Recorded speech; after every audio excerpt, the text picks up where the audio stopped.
309, The Big Men, Shards. These are all independent titles written by author Michael Schotter, and so are these: Academic Displacement, Mr. Perkins Goes to Hell, The Nemesis Effect, Fit to Be Read. Wait a minute, that's me! I'm Michael Evers, and this is Fit to Be Read.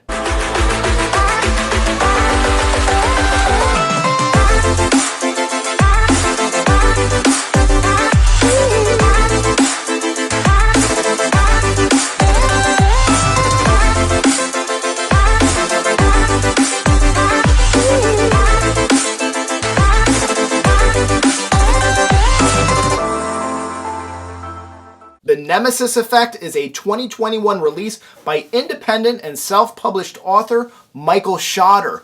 This is Schotter's sixth significant release since his first novel back in 2017, and it's clear that this is not his first time at the rodeo. Schotter has a significant talent for writing. As with each review on this channel, the episode will begin with a spoiler-free review, character analysis, and plot summary. Following that summary, I'll announce a 5 likes and 5 dislikes segment that will include spoilers. If you haven't already done so, click the subscribe button and the notification bell before we get started. The Nemesis Effect is set in a peculiar and unique future setting. It's unclear, I believe purposely, whether or not the Earth that we're looking at is an Earth that has faced a nuclear conflict or some other major worldwide catastrophe or conflict. Areas of the city are referred to as Old City, as they've maintained the historical look of the 21st century. This and then some other clues are perhaps pointing to the setting of the book being maybe the 22nd or 23rd century, but certainly not far, far future. Further suggesting a major impactful event, the reader is told that the US had avoided destruction a number of times, and that among other things, a major overhaul of the electoral system has taken place. Citizens are apparently given only a certain number of votes, and they must use them wisely. This future city also comes with some pretty interesting technology. In the realm of transportation, citizens travel in electric pods. The pods give off a metro rail sort of vibe, except that they're also fitted with an executive compartment for VIPs. Speaking of VIPs, the executives, they're the top dogs in this world. An executive is easily identified by a lapel pin that projects either a Roman numeral or stars. There are dozens of executive levels, but the highest levels are denoted by stars. Those with the highest rank, we're talking 3 stars or more, the unheard of 2 stars, are almost regarded as a myth. They are revered. Even laying eyes on one of these executives would be a story worth telling for the rest of your life. Also interesting in this future setting are the ocular and cerebral implants that each citizen is fitted with upon becoming an adult.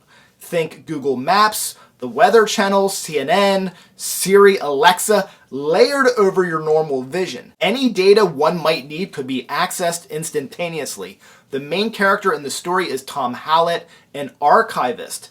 The novella opens with Hallett in a pod on his way to work, and it's immediately clear that this world is very unclear.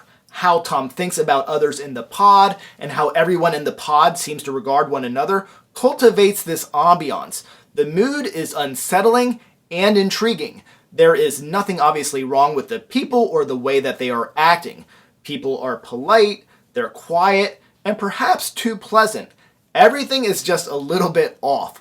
While things may be off, Schotter never tricks or confuses the reader. He takes us inside Hallett's head, and we see the world through his eyes. His interactions feel less than normal, and we could write him off as just a strange duck, except we know better. The story is easy to follow, but we never shake the feeling of being curious about what's up with these people.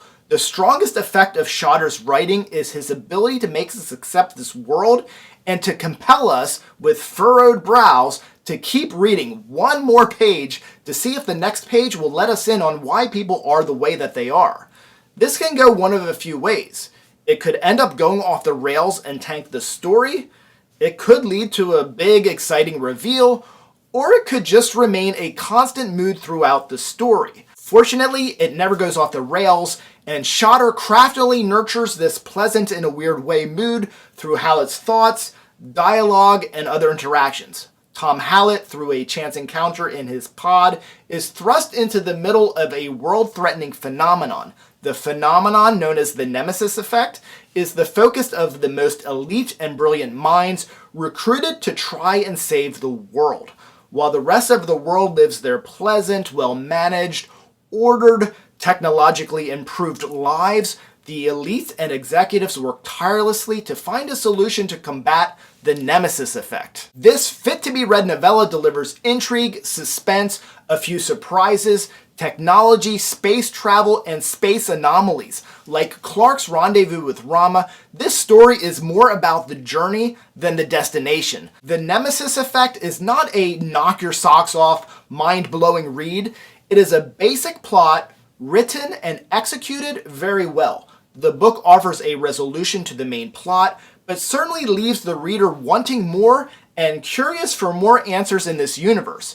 If you want more from me, stick around because my next destination is Spoilerville, and here are my 5 likes and 5 dislikes, including spoilers, for the Nemesis Effect. Dislike number 1. For as much as I really like what the author is doing with Tom and Jacob's relationship and interactions and setting up the atmosphere, by the halfway point in the book, there's not a lot of meat to the story, and it sort of feels like there probably should be. Like number 1, this was an interesting kind of page turner. It's not the action that makes you want to flip pages, nor is it the suspense about the main plot.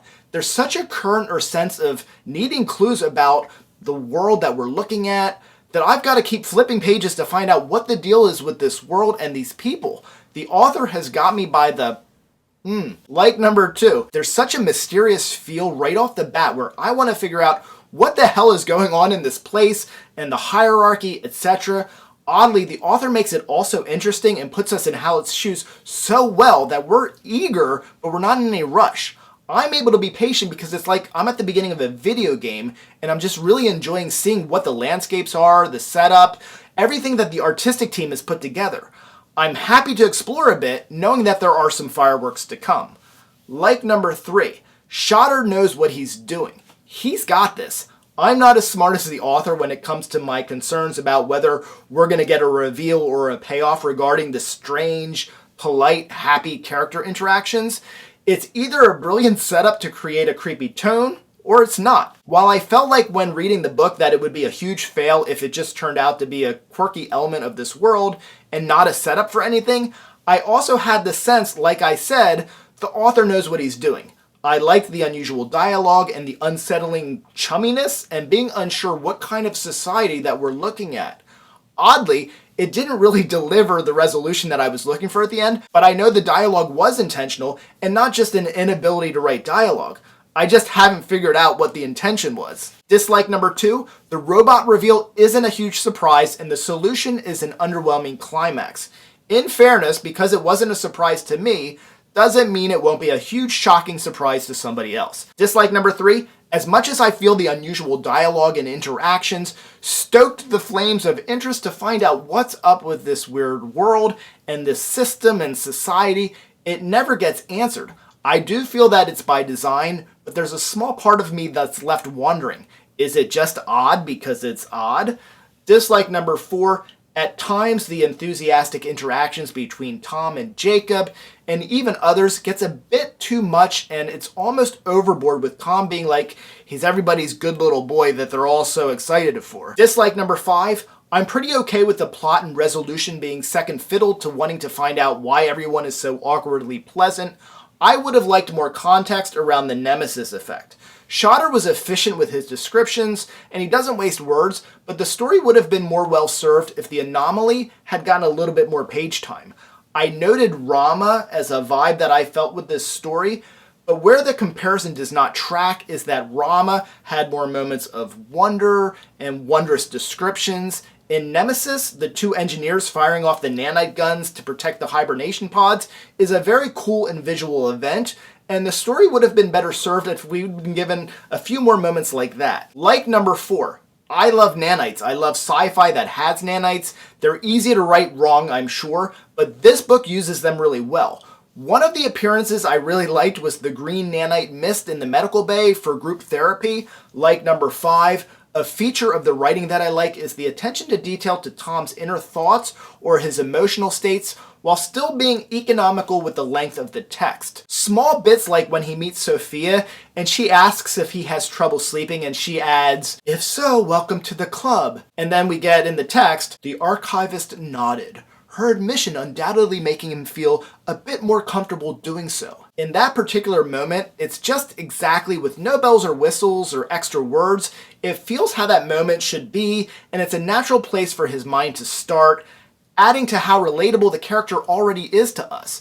And in this setting, one where we're right with him in this not quite natural setting, the reader relationship to him is crucial.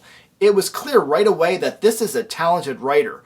With newish authors, it's a relief when it's immediately clear that it's a talented writer. By page 3, I realized this with the first paragraph. He says, "Hallett's issue with Old Towns, feeling as though they were an unnecessary concession to people who had effectively lost their bids to keep the world in the past, or who were simply unwilling or unable to move into the future and get on board with everyone else." It's not just well written, but it's insightful, and it answers the thought presented a page earlier that a lesser author might have left alone and neglected articulating it later.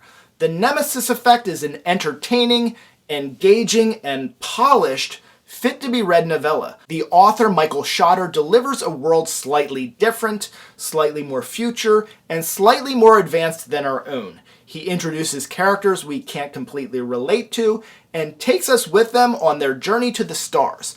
The reader is treated to more questions than answers, and I enjoyed every minute of it. Thank you for watching. I'm Michael Leverts. This is Fit to be Read. Please like, please comment, please subscribe, please click the notification bell, and YouTube will let you know every Thursday at 1 o'clock when I release new content. Thank you.